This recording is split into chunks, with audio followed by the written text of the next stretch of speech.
सतनाम श्री वाहिगुरु साहिब जीओ।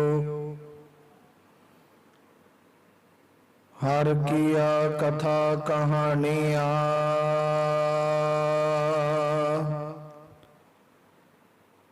गुरमीत सुनाइया।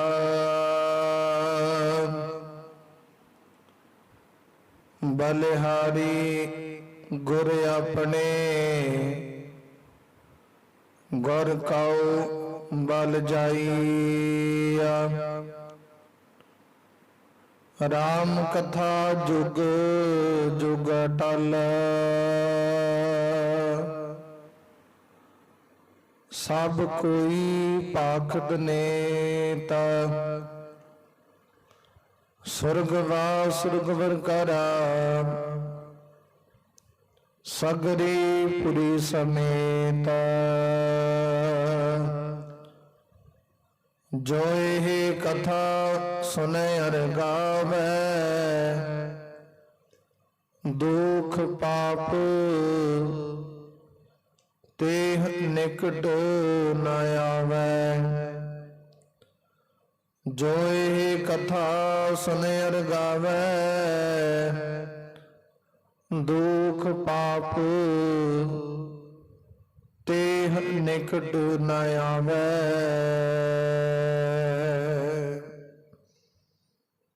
जुगो जुग टल चवर शद्र रखन दे मालक दसां पातशाहियां जी दी जोत हाजर नाजर श्री गुरु ग्रंथ साहिब महाराज जी दे पावन पवित्र सतगुरां दे चरण कमलां दे अंदर जुड़ बैठी गुरु प्यारी गुरु सवारी गुरु की साजी साज के निवाजी गुरु का खास रूप खालसा साध संगत जीओ। आओ कुछ समय लई सतगुरु जी दे पावन पवित्र चरण कमलों के नाल मन बिरतियां कागर करके जुड़ करके बहन की कृपालता करिए। समय और श्वासां नूं सफला करिए। सतगुरां दियां खुशियां प्राप्त करना करिए। चल रही लड़ीवार शब्द विचार कथा गुरबाणी सरवण करना करिए। आप संगत ने जो हुण तक लड़ीवार शब्द विचार कथा गुरबाणी सरवण कीती आ वो विचार इत्थों तक सी के जिस वेले सतगुरु गुरु हरगोबिंद महाराज छेवें पातशाह सतगुरु जी मेरी पीरी दे मालिक कृपालू दयालु सतगुरु जी कहंदे इधर रामदास नगर विखे पहुंचे ने गोबिंद नगर तो जिथे बाबा बुढ़ा जी सुशोभित सन। रामदास नगर विखे ते सतगुरु जी की कृपा हुई। कहंदे उस वेले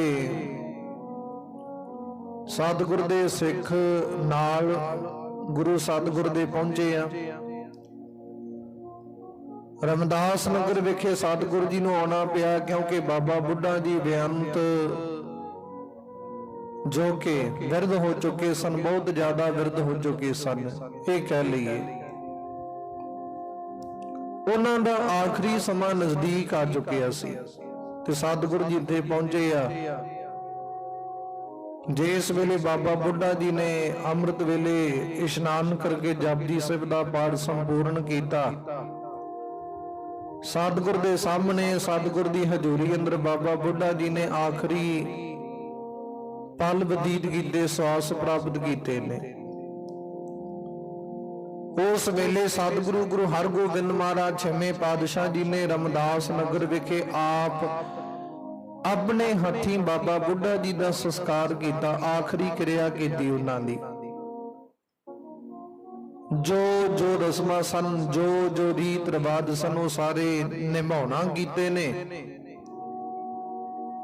ते बाबा बुढ़ा जी अपने पुत्र बाबा भाना जी का हथ सतगुरु जी नूं पकड़ा गए सन। ਉਹ ਕਹਿੰਦੇ ਬਾਅਦ ਵਿੱਚ ਸਾਡੀ ਜਿਹੜੀ ਗੁਰੂ ਘਰ ਦੀ ਸੇਵਾ ਸੰਭਾਲ ਹੈ ਇਹ ਸਾਂਭਣਗੇ ਸਾਡੀ ਥਾਂ ਤੇ। ਵੈਸੇ ਬਾਬਾ ਬੁੱਢਾ ਜੀ ਦੇ 4 ਪੁੱਤਰ ਸੰਚਾਰਾਂ ਦੇ ਵਿੱਚ ਬਾਬਾ ਭਾਨਾ ਜੀ ਨੂੰ ਸਤਿਗੁਰ ਜੀ ਦੇ ਸਪੁਰਦ ਸਪਰਦ ਕਹਿੰਦੇ ਸੌਂਪ ਗਏ ਨੇ। ਉਸ ਵੇਲੇ ਬਾਬਾ ਬੁੱਢਾ ਜੀ ਆਖਰੀ ਸਵਾਸ ਪ੍ਰਾਪਤ ਕਰਕੇ ਗਵਨ ਕਰ ਗਏ ਨੇ ਤੇ ਸਤਿਗੁਰੂ ਜੀ ਨੇ ਸੰਪੂਰਨ ਆਖਰੀ ਕਿਰਿਆ ਕੀਤੀ ਹੈ ਬਾਬਾ ਬੁੱਢਾ ਜੀ ਦੀ, ਹੱਥੀ ਸੰਸਕਾਰ ਕੀਤਾ। ਅੱਜ ਦੇ ਸਮੇਂ ਉੱਥੇ ਬਾਬਾ ਬੁੱਢਾ ਜੀ ਦੀ ਯਾਦ ਦੇ ਵਿੱਚ ਗੁਰੂ ਘਰ ਸੁਸ਼ੋਭਿਤ ਹੈ ਤੇ ਬਾਅਦ ਦੇ ਵਿੱਚ ਕਹਿੰਦੇ ਗੁਰੂ ਗ੍ਰੰਥ ਸਾਹਿਬ ਮਹਾਰਾਜ ਦੀ ਗੁਰਬਾਣੀ ਦਾ ਪ੍ਰਵਾਹ ਚਲਾਇਆ ਗਿਆ, ਭਾਵ ਸਹਿਜ ਪਾਠ ਆਰੰਭ ਕੀਤੇ ਗਏ। ਜਿਨ੍ਹਾਂ ਗੁਰਬਾਣੀ ਨੂੰ ਸੰਪੂਰਨ ਪੜ੍ਹ ਕੇ ਭਾਈ ਗੁਰਦਾਸ ਜੀ ਨੇ ਭੋਗ ਪਾਉਣਾ ਕੀਤੇ ਨੇ ਤੇ ਭੋਗ ਵਾਲੇ ਦਿਨ ਕਥਾ ਕੀਰਤਨ ਦੇ ਬੇਅੰਤ ਦੀਵਾਨ ਨੂੰ ਸਜੇ, ਗੁਰਬਾਣੀ ਦੀਆਂ ਵਿਚਾਰਾਂ ਕੀਤੀਆਂ ਗਈਆਂ ਤੇ ਭਾਈ ਉਸ ਵੇਲੇ ਭਾਨਾ ਜੀ ਉਹਨੂੰ ਗੁਰੂ ਪਿਆਰਿਓ ਬਾਬਾ ਬੁੱਢਾ ਜੀ ਦੀ ਜਿਹੜੀ ਦਸਤਾਰ ਹੈ, ਜ਼ਿੰਮੇਵਾਰੀ ਹੈ ਕਹਿ ਲੋ, ਸੌਂਪ ਦਿੱਤੀ ਗਈ। ਸਤਿਗੁਰੂ ਜੀ ਏਦਾਂ ਬਖਸ਼ਿਸ਼ਾਂ ਰਹਿਮਤਾਂ ਵਰਤਾਉਣ ਲੱਗੇ ਉੱਤੇ ਰਮਦਾਸ ਨਗਰ ਵਿਖੇ। ਹੋਰ ਬੇਅੰਤ ਬਖਸ਼ਿਸ਼ਾਂ ਰਹਿਮਤਾਂ ਕੀਤੀਆਂ ਸਤਿਗੁਰੂ ਜੀ ਨੇ ਤੇ ਸਮਾਂ ਚੱਲਦਾ ਗਿਆ। ਹੁਣ ਰਮਦਾਸ ਨਗਰ ਵਿਖੇ ਸੰਗਤਾਂ ਜੁੜਨ ਲੱਗੀਆਂ। ਜਿਵੇਂ ਜਿਵੇਂ ਪਤਾ ਲੱਗਿਆ ਕਿ ਸਤਿਗੁਰੂ ਗੁਰੂ ਹਰਗੋਬਿੰਦ ਮਹਾਰਾਜ 6ਵੇਂ ਪਾਤਸ਼ਾਹ ਮੇਰੀ ਪੀਰੀ ਦੇ ਮਾਲਕ ਕਿਰਪਾਲੂ ਦਿਆਲੂ ਸਤਿਗੁਰੂ ਜੀ ਇੱਧਰ ਰਮਦਾਸ ਨਗਰ ਵਿਖੇ ਪਹੁੰਚੇ ਨੇ ਤੇ ਸੰਗਤਾਂ ਇੱਥੇ ਹੀ ਪਹੁੰਚਣੀਆਂ ਸ਼ੁਰੂ ਹੋ ਗਈਆਂ। ਸਤਿਗੁਰੂ ਦੀ ਕਿਰਪਾ ਰਹਿਮਤ ਵਰਤਣੀ ਸ਼ੁਰੂ ਹੋ ਗਈ। ਲੰਮਾ ਸਮਾਂ ਬਤੀਤ ਹੁੰਦਾ ਗਿਆ ਤੇ ਕਹਿੰਦੇ ਇਸੇ ਤਰ੍ਹਾਂ ਜਦੋਂ ਸਮਾਂ ਬਤੀਤ ਹੁੰਦਾ ਗਿਆ ਤੇ ਉਸ ਵੇਲੇ ਕਹਿੰਦੇ ਇੱਕ ਤਰਨ ਤਾਰਨ ਦੇ ਨਜ਼ਦੀਕ ਪੱਟੀ ਨਗਰ ਤੋਂ, ਪੱਟੀ ਸ਼ਹਿਰ ਤੋਂ ਇੱਕ ਬੀਬੀ ਸਤਿਗੁਰ ਦੇ ਸਨਮੁਖ ਪਹੁੰਚੀ ਹੈ, ਜਿਹਦੇ ਨਾਮ ਕਵੀ ਸੰਤੋਖ ਸਿੰਘ ਜੀ ਇਤਿਹਾਸ ਦੇ ਵਿੱਚ ਵਰਣਨ ਕਰਦੇ। ਕਹਿੰਦੇ ਬੀਬੀ ਦੇਸਾ ਕਰਕੇ ਉਹਦਾ ਨਾਮ ਹੈ ਇਤਿਹਾਸ ਦੇ ਵਿੱਚ। ਤੇ ਬੀਬੀ ਦੇਸਾ ਸਤਿਗੁਰ ਦੇ ਸਨਮੁਖ ਪਹੁੰਚੀ। ਉਹਨੇ ਸਤਿਗੁਰੂ ਗੁਰੂ ਹਰਗੋਬਿੰਦ ਮਹਾਰਾਜ 6ਵੇਂ ਪਾਤਸ਼ਾਹ ਸਤਿਗੁਰੂ ਜੀ ਦੀ ਬਖਸ਼ਿਸ਼ ਰਹਿਮਤ ਦੇ ਪ੍ਰਤੀ ਬਹੁਤ ਵਿਚਾਰਾਂ ਸਰਵਣ ਕੀਤੀਆਂ ਸਨ, ਬੜੀਆਂ ਗੱਲਾਂ ਸੁਣੀਆਂ ਕਿ ਸਤਿਗੁਰੂ ਗੁਰੂ ਹਰਗੋਬਿੰਦ ਮਹਾਰਾਜ ਦੀ ਬਖਸ਼ਿਸ਼ ਰਹਿਮਤ ਦੇ ਮਾਲਕ ਨੇ ਜੋ ਵੀ ਸਤਿਗੁਰ ਦੇ ਦਰ ਤੇ ਜਾਂਦਾ ਝੋਲੀਆਂ ਭਰ ਕੇ ਲੈ ਕੇ ਆਉਂਦਾ। ਉਹਨੇ ਇਹ ਵਡਿਆਈ, ਇਹ ਸੋਭਾ, ਇਹ ਮਹਿਮਾ ਸਰਵਣ ਕੀਤੀ ਸੀ। ਤਾਂ ਤੇ ਉਹ ਦੇਸਾ ਨਾਮ ਦੀ ਬੀਬੀ ਨੇ ਇਹ ਵਿਚਾਰ ਬਣਾਇਆ ਕਿ ਮੈਂ ਵੀ ਸਤਿਗੁਰ ਦੇ ਸਨਮੁਖ ਇੱਕ ਦਿਨ ਜਾਵਾਂ, ਜਾ ਕੇ ਆਪਣੀ ਭਾਵਨਾ ਸੰਪੰਨ ਕਰਾਂ ਸਤਿਗੁਰ ਦੇ ਸਨਮੁਖ। ਭਾਵਨਾ ਕੀ ਹੈ, ਪ੍ਰਾਪਤੀ ਕੀ ਹੈ? ਕਹਿੰਦੇ ਮੇਰੇ ਗ੍ਰਹਿ ਵਿਖੇ ਕਾਫੀ ਸਮੇਂ ਤੋਂ ਕੋਈ ਸੰਤਾਨ ਪ੍ਰਾਪਤ ਨਹੀਂ ਹੋਈ, ਕੋਈ ਧੀ ਪੁੱਤਰ ਦੀ ਪ੍ਰਾਪਤੀ ਨਹੀਂ ਹੋਈ, ਕਿਉਂਕਿ ਸੰਸਾਰ ਦੇ ਵਿੱਚ ਸਤਿਗੁਰੂ ਜੀ ਕਹਿੰਦੇ ਨੇ ਮਨੁੱਖ ਕੋਲ ਜ਼ਮੀਨ ਜਾਇਦਾਦ ਧਨ ਦੌਲਤ ਕੁਝ ਨਾ ਹੋਵੇ ਤੇ ਉਹਦੇ ਵੱਖੋਂ ਮਨੁੱਖ ਕਿਵੇਂ ਨਾ ਕਿਵੇਂ ਸਾਰ ਲੈਂਦਾ। ਪਰ ਜਿਸ ਵੇਲੇ ਕਹਿੰਦੇ ਧੀ ਪੁੱਤਰ ਕੋਈ ਆਦਿਕ ਦੀ ਪ੍ਰਾਪਤੀ ਨਾ ਹੋਵੇ ਤੇ ਅੰਦਰੋਂ ਅੰਦਰੀ ਹਿਰਦਾ ਮਨੁੱਖ ਦਾ ਦੁਖੀ ਰਹਿੰਦਾ ਹੈ। ਗੁਰਬਾਣੀ ਵੀ ਕਹਿੰਦੀ ਗੋਰੀ ਸੇਤੀ ਟੁੱਟਾ ਭੰਡਾਰ, ਬੁੱਧੀ ਗੰਢ ਪਵੈ ਸੰਸਾਰ। ਕਹਿੰਦੇ ਧੀਆਂ ਪੁੱਤਰਾਂ ਦੇ ਨਾਲ ਸੰਸਾਰ ਦੇ ਵਿੱਚ ਗੰਢ ਪੈਂਦੀ ਹੈ, ਵੰਸ਼ ਅੱਗੇ ਤੁਰਦੀ ਰਹਿੰਦੀ ਹੈ, ਭਾਵ ਕਹਿਣ ਦਾ। ਤੇ ਸਤਿਗੁਰੂ ਜੀ ਕਹਿੰਦੇ ਜਿਹਦੇ ਧੀ ਪੁੱਤ ਕੋਈ ਨਹੀਂ ਤੇ ਉਹਦੀ ਵੰਸ਼ ਉੱਥੇ ਹੀ ਰੁਕ ਜਾਂਦੀ ਹੈ ਤੇ ਸੰਸਾਰ ਦੇ ਲੋਕ ਉਹਨਾਂ ਨੂੰ ਬੇਅੰਤ ਅਬ ਸ਼ਬਦ ਵੀ ਕਹਿੰਦੇ ਨੇ।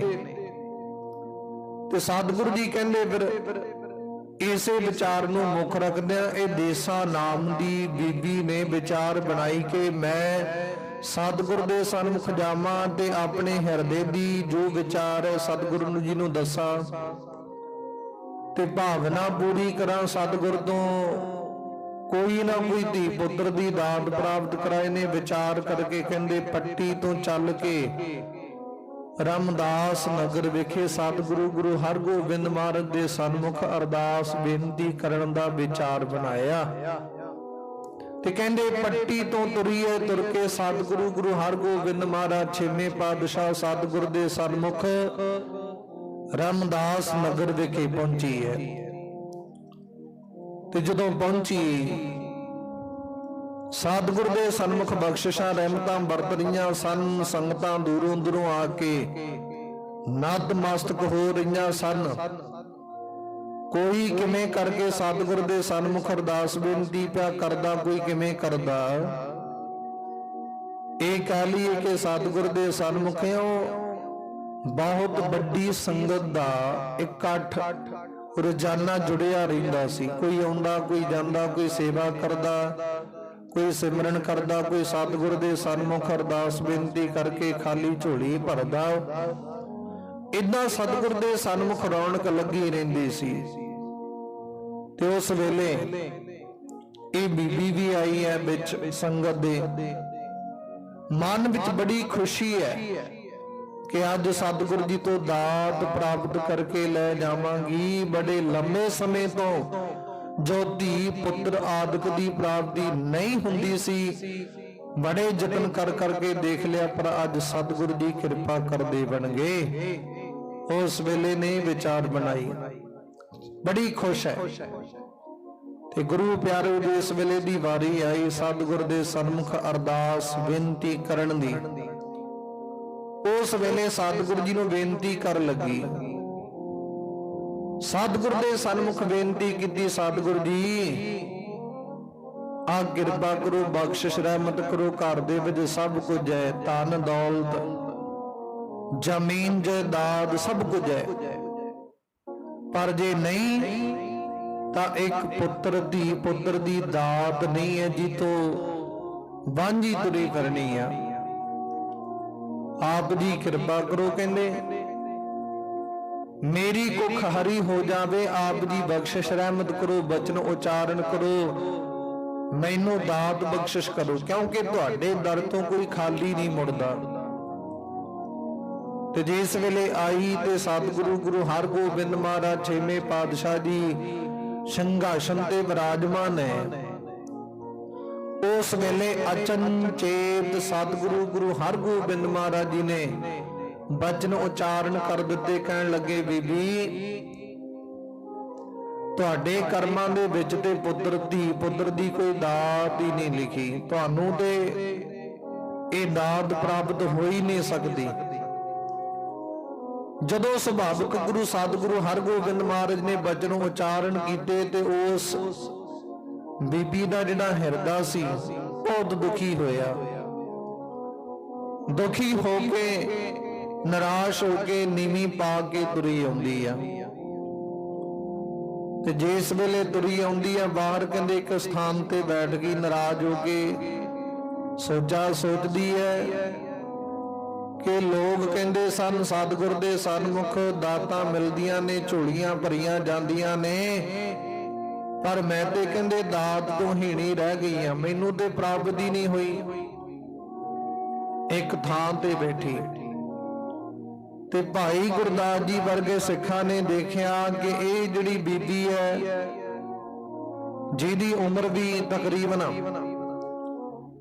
ਅੱਧਖੜ ਦੀ ਹੋ ਚੁੱਕੀ ਆ, ਉਸ ਨੂੰ ਪੁੱਛਿਆ ਜਾ ਕੇ, ਕਹਿਣ ਲੱਗੇ ਬੀਬੀ ਇੱਕ ਗੱਲ ਦੀ ਸਮਝ ਨਹੀਂ ਆਈ, ਜਿਸ ਵੇਲੇ ਤੁਸੀਂ ਆਏ ਤੇ ਬੜੇ ਖੁਸ਼ ਹੋ ਕੇ, ਪਰ ਜਿਸ ਵੇਲੇ ਦਰਬਾਰ ਤੋਂ ਮੁੜ ਕੇ ਆਏ ਹੋ ਨਾਰਾਜ਼ ਹੋ ਕੇ, ਮਨ ਨੂੰ ਕਹਿੰਦੇ ਦੁੱਖ ਪ੍ਰਾਪਤ ਕਰਕੇ ਮੁੜ ਕੇ ਆਏ ਹੋ, ਕਾਰਨ ਕੀ ਹੈ? ਉਸ ਵੇਲੇ ਭਾਈ ਗੁਰਦਾਸ ਜੀ ਨੇ ਪੁੱਛਿਆ ਉਸ ਬੀਬੀ ਦੇਸਾਂ ਤੋਂ।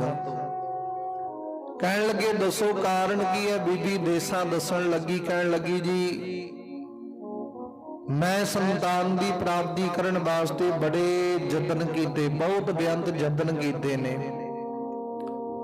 पर मैनू कितों भी संतान की प्राप्ति नहीं हुई। बड़े यतन किए, बहुत घूम फिर के देख लिया, बड़े टेवे ला के देख ले, ये कह लिए संसार दे जो जो रीतां सन सारियां अपना के देख लिया,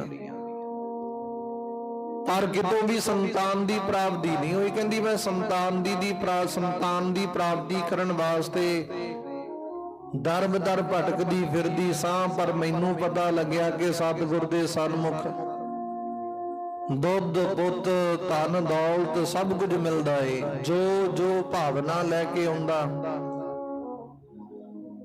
ओदे मुताबिक सतगुर जी सब ते बख्शिश रहमत करदे ने। वो कहती मैं बड़ी खुश होके आई कि अज मेरी चोली भरी जानी आ। ते भाई गुरदास जी कहते वाकई तुसी सही सुनिया, चंगा सुनिया, इदां ही आ। पर कहती मैं नाराज हो के तां मुड़ी खुश हो के आई सां कि मेरी झोली भरी जानी। पर जदों सतगुरु जी दे कोल गई, सतगुरु जी ने ते कहते तुहाडे कर्मां दे विच संतान दी प्राप्ति नहीं है। मैं कहते नाराज हो के मुड़ई, मैं ते इदां ही संसार विचों चली जावांगी, मेरी कुख नूं भाग लगना ही नहीं, साडी अगे वंश वधेगी नहीं, बस इत्थे ही वंश रुक जाएगी। उस वेले जदों सारी विथ्या भाई गुरदास जी ने सुनी आ, ते उस वेले भाई गुरदास जी कहते नहीं बीबी देसा जी तुसी किरपा करो, कालू फेर आयो। सतगुरु जी कृपा करनगे, पर कई दफा गुरु सतगुरु जी इम्तिहान लेंदे ने, ये गल जरूर है। ते जेकर सतगुरु जी आप दात नहीं ना दिंदे, मंग लैनी चाहिए झोली अड्ड के। गुरबाणी कहंदी आप ना दे बहुता ले बहु मंगे। जेकर सतगुरु जी आप बख्शिश नहीं करते, रहमत नहीं करते साडे कर्मां नूं देख के, ते झोली अड्ड के सतगुरु जी तो दात प्राप्त कर लैनी चाहिए। सतगुरु दे सन्मुख ढठे रहना चाहिए। सतगुरु जी आप ही कृपा करते ने। उस वेले वो बीबी दे मन दे विच फिर खुशी उत्पन्न हुई है। वो घरे गई, दूजा दिन प्राप्त होया, दूजे दिन फिर आई, फिर सतगुरु दे सन्मुख गई ते सतगुरु गुरु हरगोबिंद महाराज ने बचन उचारण कीते। कहण लगे बीबी देसा जी तुहानू कल ही असीं कह दिता सी तुहाडे कर्मां दे विच संतान दी प्राप्ति नहीं आ, तुसीं संतान प्राप्त नहीं जे कर सकदे। उस वेले फिर भाई गुरदास जी कोल गए ते हुण आखरी उस वेले भाई गुरदास जी ने विधि दसी है। कहंदे आओ करियो फिर कल नूं गल विच पल्ला पा के कागज कलम नाल लैके आयो ते सतगुरु गुरु हरगोबिंद महाराज दे सन्मुख चरणां दे विच बेनती करियो, सतगुरु जी क्यों भुलेखे पा रहे हो? इत्थे भी लिखण वाले तुसीं हो, उत्थे भी लिखण वाले तुसीं हो। जे मेरे माड़े कर्म सन, मैं निकर्मी सां ते कृपा कर दिओ। उत्थे मेरे मस्तक विच दात आप जी ने नहीं लिखी, मेरे माड़े कर्म करके ते आप जी कृपा कर दिओ, इत्थे लिख दो। दोनों थावां ते तुसीं हो, अगे भी तुसीं हो, पिछे भी तुसीं हो, हर थां ते तुसीं हो। भुलेखे क्यों पा रहे हो? जो उत्थे नहीं लिखिया ते इत्थे लिख दिओ, पर दात तुहाडे तो प्राप्त करनी है। उस वेले वो घर विच गई ते जाके कहंदे ने कागज कलम लैके आंदा ते सतगुरु गुरु हरगोबिंद महाराज छेवें पातशाह सतगुरु जी उस वेले घोड़े ते सवार होके बाहर किसी काज लई जा रहे सन ते सामने बीबी देसा जी आई है, गल विच पल्ला पाया, घोड़े नूं रोक के बेनती करके बेनती कर लगी, सतगुरु जी पुत्र दी दात बख्शिश कर दिओ। सतगुरु जी फिर कहण लगे नहीं बीबी देसा जी ਤੁਹਾਡੇ ਮਸਤਕ ਦੇ ਵਿੱਚ ਤੇ ਪੁੱਤਰ ਦੀ ਦਾਤ ਲਿਖੀ ਹੋਈ ਨਹੀਂ।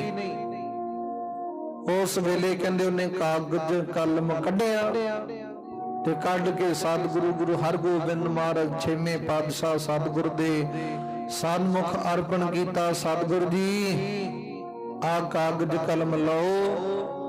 ਸਤਿਗੁਰੂ ਜੀ ਮੇਰੀ ਨਿਮਾਣੀ ਦੀ ਨਿਤਾਣੀ ਦੀ ਗਰੀਬਣੀ ਦੀ ਬੇਨਤੀ ਆ, ਜੇਕਰ ਮੇਰੇ ਮਸਤਕ ਦੇ ਵਿੱਚ ਸੱਚੀ ਦਰਗਾਹ ਅੰਦਰ ਮੇਰੇ ਮਾੜੇ ਕਰਮ ਦੇਖ ਕੇ ਪੁੱਤਰ ਦੀ ਦਾਤ ਨਹੀਂ ਨਾ ਲਿਖੀ, ਮੇਰੇ ਮਾੜੇ ਕਰਮ ਸਨ, ਆਪ ਜੀ ਨੇ ਪੁੱਤਰ ਦੀ ਦਾਤ ਨਹੀਂ ਲਿਖੀ, ਪਰ ਉੱਥੇ ਵੀ ਲਿਖਣ ਵਾਲੇ ਤੁਸੀਂ ਹੋ, ਇੱਥੇ ਵੀ ਲਿਖਣ ਵਾਲੇ ਤੁਸੀਂ ਹੋ, ਅੱਗੇ ਵੀ ਤੁਸੀਂ ਹੋ, ਪਿੱਛੇ ਵੀ ਤੁਸੀਂ ਹੋ, ਤੇ ਕਿਰਪਾ ਕਰ ਦਿਓ ਕਿਉਂ ਭੁਲੇਖੇ ਪਾ ਰਹੇ ਹੋ। ਜੇ ਉੱਥੇ ਮੇਰੇ ਮਾੜੇ ਕਰਮ ਦੇਖ ਕੇ ਪੁੱਤਰ ਦੀ ਦਾਤ ਨਹੀਂ ਨਾ ਲਿਖੀ ਤੇ ਇੱਥੇ ਲਿਖ ਦਿਓ।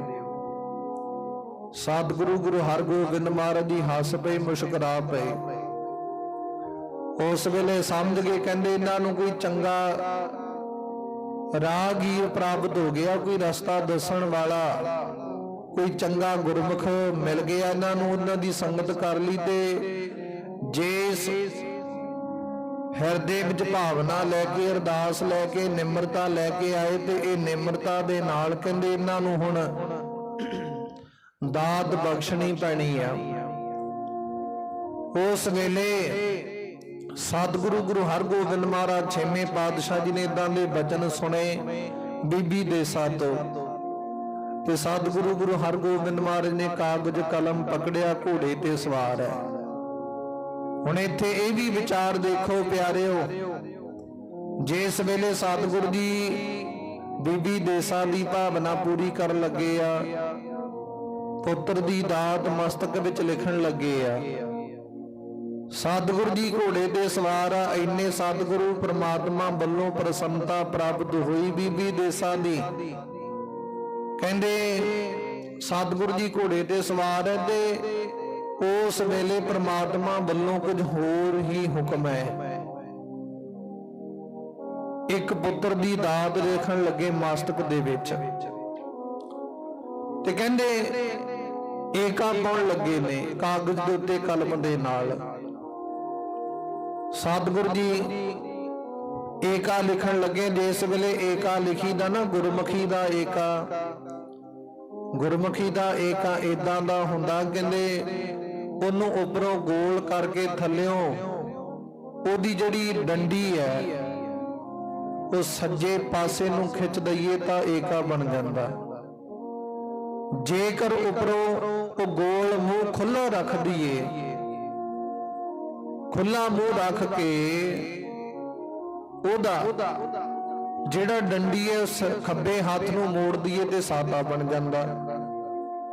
ਹੁਣ ਸਤਿਗੁਰੂ ਜੀ ਏਕਾ ਲਿਖਣ ਲੱਗੇ ਨੇ, ਇੱਕ ਗੁਰਮੁਖੀ ਦਾ ਲਿਖਣ ਲੱਗੇ ਪਰਮਾਤਮਾ ਵੱਲੋਂ। ਹੁਣ ਦੇਖਿਓ ਕਿੱਦਾਂ ਦੀ ਵਿਚਾਰ ਹੈ, ਹੁਕਮ ਹੈ। ਇੱਕ ਪੁੱਤਰ ਮੰਗਦੀ ਸੀ ਤੇ ਕਹਿੰਦੇ ਸਤਿਗੁਰੂ ਜੀ ਏਕਾ ਲਿਖਣ ਲੱਗੇ, ਘੋੜਾ ਹਿੱਲ ਗਿਆ, ਉੱਪਰੋਂ ਮੂੰਹ ਖੁੱਲਾ ਰਹਿ ਗਿਆ ਏਕੇ ਦਾ। ਸੱਜੇ ਪਾਸੇ ਡੰਡੀ ਮੋੜਨੀ ਸੀ, ਖੱਬੇ ਪਾਸੇ ਮੁੜ ਗਈ ਏਕੇ ਦੀ। ਮੂੰਹ ਵੀ ਉੱਤੋਂ ਖੁੱਲਾ ਰਹਿ ਗਿਆ ਤੇ ਡੰਡੀ ਵੀ ਖੱਬੇ ਪਾਸੇ ਮੁੜ ਗਈ। ਕੀ ਬਣ ਗਿਆ? ਸਾਦਾ।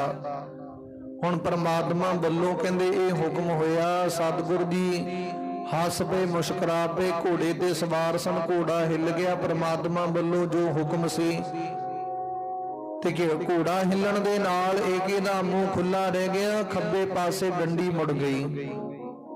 ਉਸ ਵੇਲੇ ਸਤਿਗੁਰੂ ਗੁਰੂ ਹਰਗੋਬਿੰਦ ਮਹਾਰਾਜ ਜੀ ਹੱਸ ਕੇ ਮੁਸਕਰਾ ਕੇ ਕਹਿਣ ਲੱਗੇ, ਲੈ ਦੇਸਾਂ ਮਾਈ, ਤੂੰ ਇੱਕ ਪੁੱਤਰ ਦੀ ਦਾਤ ਮੰਗਦੀ ਸਾਂ, ਪਰਮਾਤਮਾ ਦੇ ਹੁਕਮ ਦੇ ਨਾਲ ਤੇਰੇ ਘਰ ਦੇ ਵਿੱਚ 7 ਪੁੱਤਰਾਂ ਦੀ ਦਾਤ ਪ੍ਰਾਪਤ ਹੋਵੇਗੀ। 7 ਪੁੱਤਰ ਪ੍ਰਾਪਤ ਹੋਣਗੇ ਤੈਨੂੰ। ਉਸ ਵੇਲੇ ਬੜੀ ਖੁਸ਼ ਹੋਈ, ਕਹਿੰਦੀ ਮੈਂ ਤੇ ਇੱਕ ਪੁੱਤਰ ਲੋਚਦੀ ਸਾਂ, ਪਰ ਗੁਰੂ ਨਾਨਕ ਦੇ ਦਰ ਘਰ ਦੇ ਵਿੱਚੋਂ 7 ਪੁੱਤਰ ਪ੍ਰਾਪਤ ਹੋਣਗੇ। ਸਮਾਂ ਪਾ ਕੇ ਕਹਿੰਦੇ ਉਸ ਮਾਈ ਦੇਸਾਂ ਦੇ ਗ੍ਰਹਿ ਵਿਖੇ 7 ਪੁੱਤਰਾਂ ਨੇ ਜਨਮ ਲੈਣਾ ਕੀਤਾ। ਜਿਨ੍ਹਾਂ ਸੱਤੇ ਦੇ ਸੱਤੇ ਪੁੱਤਰਾਂ ਨੇ ਬਾਅਦ ਵਿੱਚ ਗੁਰੂ ਨਾਨਕ ਦੇ ਦਰ ਘਰ ਦੇ ਲੇਖੇ ਆਪਣੀ ਜਿੰਦੜੀ ਲਾਈ। ਸੇਵਾ ਸਿਮਰਨ ਦੇ ਵਿੱਚ, ਜੰਗਾਂ ਯੁੱਧਾਂ ਦੇ ਵਿੱਚ 10ਮ ਪਾਤਸ਼ਾਹ ਤੱਕ ਕਹਿੰਦੇ ਉਹਨਾਂ ਨੇ ਸੇਵਾ ਨਿਭਾਉਣਾ ਕੀਤੀਆਂ। ਸਤਿਗੁਰ ਦੀ ਕਿਰਪਾ ਰਹਿਮਤ ਵਰਤਣਾ ਕੀਤੀ। ਤੇ ਇਦਾਂ ਕਰਕੇ ਗੁਰੂ ਪਿਆਰੇ ਸੰਸਾਰ ਦੇ ਵਿੱਚ ਭਾਵ ਕਹਿੰਦੇ ਜੇਕਰ ਸਤਿਗੁਰ ਦੀ ਕਿਰਪਾ ਕਰ ਦੇਵਨ, ਕਈ ਦਫਾ ਸਤਿਗੁਰ ਦੀ ਸੁਖੈਨ ਕਿਰਪਾ ਕਰ ਦਿੰਦੇ ਸਾਡੇ ਕਰਮਾਂ ਨੂੰ ਦੇਖ ਕੇ। ਤੇ ਕਈ ਦਫਾ ਸਾਡੇ ਕਰਮ ਦੇ ਵਿੱਚ ਇੰਨੇ ਕੁ ਵਿਚਾਰ ਕੀਤੇ ਹੁੰਦੇ, ਇੰਨੇ ਕੁ ਸਾਡੇ ਕਰਮ ਉਦਾਂ ਦੇ ਹੁੰਦੇ, ਸਤਿਗੁਰੂ ਜੀ ਕਹਿੰਦੇ ਉਹ ਦਾਤ ਪ੍ਰਾਪਤ ਕਰਨ ਵਾਸਤੇ ਸਮਾਂ ਲੱਗ ਜਾਂਦਾ। ਥੋੜੀ ਬਹੁਤੀ ਘਾਲਣਾ ਘਾਲਣੀ ਪੈਂਦੀ ਹੈ। ਤੇ ਸਤਿਗੁਰੂ ਜੀ ਫਿਰ ਉਹ ਵਿਚਾਰ ਨੂੰ ਦੇਖ ਕੇ ਦਾਤ ਬਖਸ਼ਿਸ਼ ਰਹਿਮਤ ਕਰ ਦਿੰਦੇ ਨੇ। ਸਤਿਗੁਰੂ ਜੀ ਆਪਣੇ ਸੇਵਕ ਦੇ ਉੱਤੇ ਦਇਆ ਵਰਤਾ ਦਿੰਦੇ ਨੇ। ਪਰ ਇਹ ਕਦੇ ਨਹੀਂ ਹੁੰਦਾ ਕਿ ਕਿਸੇ ਮਨੁੱਖ ਨੇ ਸਤਿਗੁਰੂ ਦੇ ਸਨਮੁਖ ਆਪਣਾ ਆਪ ਅਰਪਣ ਕੀਤਾ ਤੇ ਉਹਦੀ ਭਾਵਨਾ ਪੂਰੀ ਨਹੀਂ ਹੋਈ, ਪਰ ਸਮਾਂ ਜ਼ਰੂਰ ਲੱਗ ਸਕਦਾ। ਸਤਿਗੁਰੂ ਜੀ ਕਹਿੰਦੇ ਉਹ ਦਾਤ ਪ੍ਰਾਪਤ ਜ਼ਰੂਰ ਹੁੰਦੀ ਹੈ। ਸਤਿਗੁਰੂ ਜੀ ਜ਼ਰੂਰ ਕਿਰਪਾ ਰਹਿਮਤ ਕਰਦੇ ਨੇ। ਤੇ ਇਸ ਬੀਬੀ ਦੇਸਾਂ ਨੇ ਕਹਿੰਦੇ ਮਾਈ ਦੇਸਾਂ ਨੇ 7 ਪੁੱਤਰਾਂ ਦੀ ਪ੍ਰਾਪਤੀ ਕੀਤੀ। ਤੇ ਉਸ ਵੇਲੇ ਸੰਸਾਰ ਦੇ ਵਿੱਚ ਬੀਬੀ ਦੇਸਾਂ ਨੇ ਗੁਰੂ ਨਾਨਕ ਦੇ ਮਾਰ ਦੇ ਦਰਕਰ ਦੀ ਬੜੀ ਉਪਮਾ ਕੀਤੀ, ਬੜੀ ਉਸਤਤ ਕੀਤੀ ਹੈ, ਬੜੀ ਖੁਸ਼ ਹੋਈ ਹੈ। ਸਤਿਗੁਰੂ ਜੀ ਦੀ ਬਖਸ਼ਿਸ਼ ਰਹਿਮਤ ਵਰਤਣਾ ਕੀਤੀ ਹੈ। ਤਾਂ ਤੇ ਆਓ ਪਿਆਰੀ ਸੰਗਤ ਜੀਓ, ਕਥਾ ਵਿਚਾਰ ਦਾ ਜੋ ਸਮਾਂ ਹੈ ਸਮਾਪਤ ਹੋ ਚੁੱਕਿਆ। ਰਹਿੰਦੀ ਵਿਚਾਰ ਆਪਾਂ ਕੱਲ ਨੂੰ ਸਰਵਣ ਕਰਾਂਗੇ। ਅੱਗੇ ਕਿਵੇਂ ਕਰਕੇ ਸਤਿਗੁਰੂ ਗੁਰੂ ਹਰਗੋਬਿੰਦ ਮਹਾਰਾਜ 6ਵੇਂ ਪਾਤਸ਼ਾਹ ਸਤਿਗੁਰੂ ਦੀ ਬਖਸ਼ਿਸ਼ ਰਹਿਮਤ ਕਰਦੇ ਨੇ, ਕਿਵੇਂ ਕਿਵੇਂ ਕਰਕੇ ਸੰਗਤਾਂ ਦੇ ਉੱਤੇ ਰਹਿਮਤਾਂ ਵਰਤਾਉਂਦੇ ਹੋ। ਰਹਿੰਦੀ ਵਿਚਾਰ ਆਪਾਂ ਕੱਲ ਨੂੰ ਸਰਵਣ ਕਰਾਂਗੇ। ਅੱਜ ਦੀ ਵਿਚਾਰ ਇਥੋਂ ਤੱਕ ਪ੍ਰਵਾਨ ਕਰਨੀ ਗੁਰਮੁਖ ਪਿਆਰਿਓ। ਅੱਗੇ ਸਤਿਗੁਰੂ ਦੀ ਰਮਦਾਸ ਨਗਰ ਵਿੱਚ ਕੀ ਕੀ ਬਖਸ਼ਿਸ਼ਾਂ ਰਹਿਮਤਾਂ ਵਰਤਾਉਂਦੇ ਆ, ਕਿਵੇਂ ਕਰਕੇ ਸੰਗਤਾਂ ਸਤਿਗੁਰੂ ਦੇ ਸਨਮੁਖ ਹੁੰਦੀਆਂ ਨੇ। ਰਹਿੰਦੀ ਵਿਚਾਰ ਆਪਾਂ ਕੱਲ ਨੂੰ ਸਰਵਣ ਕਰਾਂਗੇ। ਅੱਜ ਦੀ ਵਿਚਾਰ ਇਥੋਂ ਤੱਕ ਪ੍ਰਵਾਨ ਕਰਨੀ। ਆਓ ਗੁਰੂ ਚਰਨਾਂ ਵਿੱਚ ਵਿਚਾਰ ਕਰਦਿਆਂ ਕਥਾ ਕਰਦਿਆਂ ਬੇਅੰਤ ਅਨੇਕ ਪ੍ਰਕਾਰ ਦੀਆਂ ਗਲਤੀਆਂ, ਅੱਖਰ ਵਾਧਾ ਘਾਟਾ ਸਤਿਗੁਰੂ ਜੀ ਭੁੱਲ ਚੁੱਕ ਮਾਫ ਕਰਨਾ। ਅੱਗੇ ਨੂੰ ਸਮਾਧ ਬਖਸ਼ਣ, ਬਾਣੀ ਪੜਨ ਸੁਣਨ ਦੀ, ਸੇਵਾ ਸਿਮਰਨ ਕਥਾ ਵਿਚਾਰ ਕਰਨ ਦੀ ਬਲ ਬੁੱਧੀ ਸਮਰੱਥਾ ਬਖਸ਼ਣਾ। ਆਓ ਸਤਿਗੁਰੂ ਦੇ ਸਨਮੁਖ ਸਮਾਪਤੀ ਕਰਨ ਦਾ ਯਤਨ ਕਰੀਏ। ਸਤਿਗੁਰੂ ਜੀ ਕਿਰਪਾ ਕਰਦੇ ਨੇ।